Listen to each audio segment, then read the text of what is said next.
Hello everyone, good morning সবাইকে। কেমন আছো তোমরা সবাই? আশা করছি তোমরা সবাই ভালো আছো। তো সকাল সকালই আজকের ব্লগটা স্টার্ট করেছি। দেখতেই পাচ্ছ আমার ব্যালকনিতে কিছু গাছ লাগিয়েছি, তো সেগুলো তোমাদেরকে একটু দেখাচ্ছি। এখন বাজে সকাল 7টা, আর আমি এখন থেকে এই সকালবেলার ব্রেকফাস্টে কী খাচ্ছি সেটা তোমাদেরকে একটু শেয়ার করছি। দেখতে পাচ্ছ চিয়া সিড ভিজিয়ে রেখেছিলাম রাত্রেবেলা, তো এটা এখন খাবো।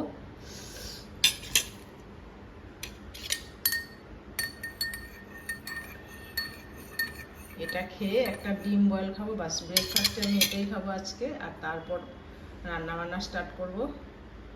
তো ঠিক আছে, এখনখান তো রাখছি, ফিরে আসছি তোমাদের সামনে আবার রান্নাবান্না সেরে। তো ফ্রেন্ডস, চলো দেখাই আজকের দুপুরের লাঞ্চে কি কি রান্না করেছি।